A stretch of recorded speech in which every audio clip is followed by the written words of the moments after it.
Hello，各位好，我是 Revision Lab 修整所的阿修。现在这个时代好像每个人都在用 AI 了嘛，对不对？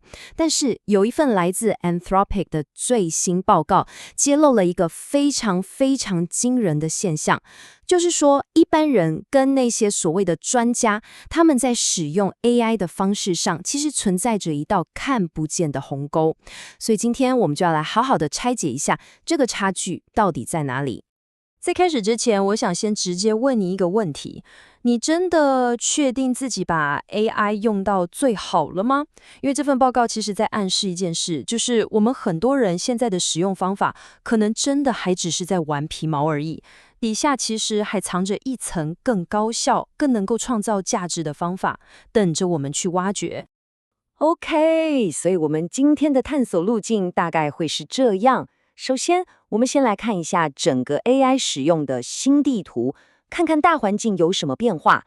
接着，我们直接切入那个专家与新手的鸿沟到底差在哪里。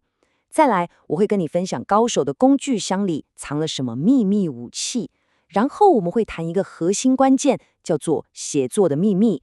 最后也是最重要的，我们会聊聊这一切对你、对我到底有什么意义。好，我们马上进入第一个重点。要理解高手是怎么思考的，我们得先拉高一个视角，看看现在整个 AI 的使用趋势是怎么演变的。首先，这里的数据透露出一个很有趣的趋势。你看，用 AI 来工作还是最大的一块，占了46%。但是真正值得注意的是，个人用途的占比竟然从去年底的35%一口气冲到42%，成长非常快。这告诉我们一件事 ，AI 已经不再只是办公室或学校的专利了，它正在走出这些地方，全面进入我们的日常生活，变成我们解决大小事的伙伴。那这个趋势就更有意思了。当 AI 开始走进我们的生活，大家就开始用它来做一些比较日常的事情，像是查个天气啊，找个食谱啊。那这些任务的经济价值，当然就没有写程式或分析财报来的高嘛。所以我们就看到一个现象，所有 AI 任务的平均价值稍微下降了一点。但这完全不是坏事，恰恰相反，这是一个技术真正普及的典型信号。它从少数专家的昂贵工具变成了多数人的日常用品。接下来，我们就要进入这份报告最核心的部分了。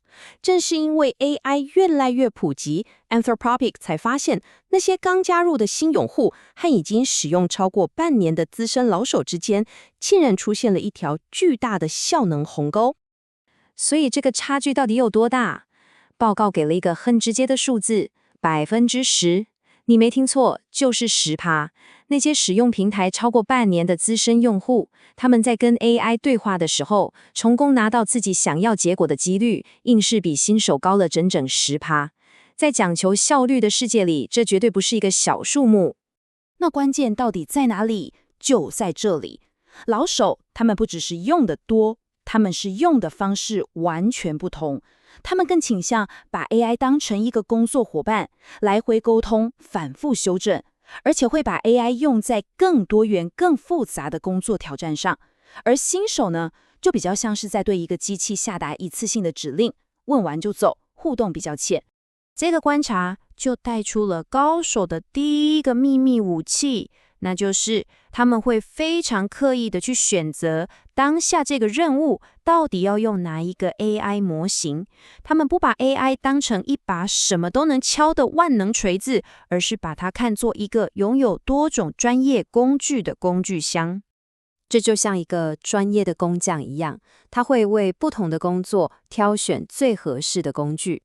数据就显示，高手们在处理像写程式这种复杂任务的时候，会更倾向使用最强大也最贵的那个 Opus 模型，使用率比平均高了4.4%。但反过来，如果只是做一些像家教辅导这种任务，他们反而会选择更轻巧、反应更快的模型。这不是乱枪打鸟，这是一种非常精准的策略性的资源分配。好，接下来我们来看高手的第二个秘密，而这一点可能会让你觉得更意外，它完全颠覆了我们过去的一个刻板印象，就是以为专家嘛，一定就是想把所有事情都自动化。这份报告提出了一个非常关键的词，叫做协作式增强。这是什么意思？讲白了，就是把 AI 当成一个可以跟你一起动脑的伙伴，你们一起工作，用它的能力来增强你自己的能力，而不是单纯的把工作外包给他。具体来说，这代表什么？这代表更多的来回沟通，反复修改，验证 AI 给的答案，甚至把它当成一个可以跟你一起脑力激荡的伙伴。这里有一个最反直觉的发现，我们本来以为用得越久应该越省力才对吧？但报告却说，经验越丰富的使用者，他们跟 AI 的互动反而越多，而不是越少。这一点真的完全颠覆了我们的想象。好了，讲了这么多，你可能会想，这跟我有什么关系？关系可大了。这不只是冷冰冰的学术数据而已哦，它直接关系到你未来的职涯技能，还有你的职场竞争力。这背后其实有一个经济学的概念，叫做技能偏误型技术变革。听起来很复杂，对不对？别担心，我讲个比喻你就懂了。这就像是当年会计师学会用 Excel 之后，他们的薪水就远远超过那些还在用算盘的人。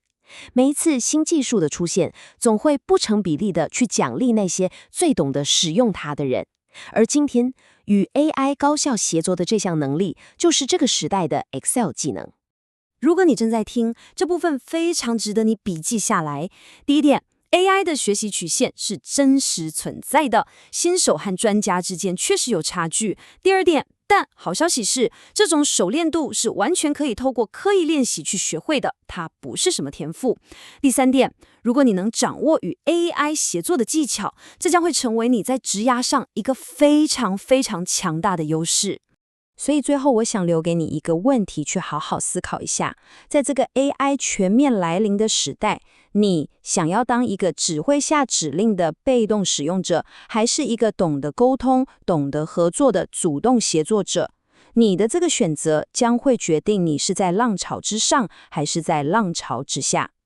总结一下今天的重点：第一， AI 的使用正在从专业走向生活，但这也拉开了新手和专家之间的差距。第二，专家之所以是专家，关键在于两件事：策略性的选择工具，以及把 AI 当成伙伴进行协作式增强。第三，这项新技能是可以学习的，而且将会直接影响你在未来职场的竞争力。今天的内容就到这边，如果你觉得自己有帮助，记得马上点赞加订阅加开启小铃铛，我们正在冲订阅，需要你的支持。我是阿修，我们下次见，拜拜。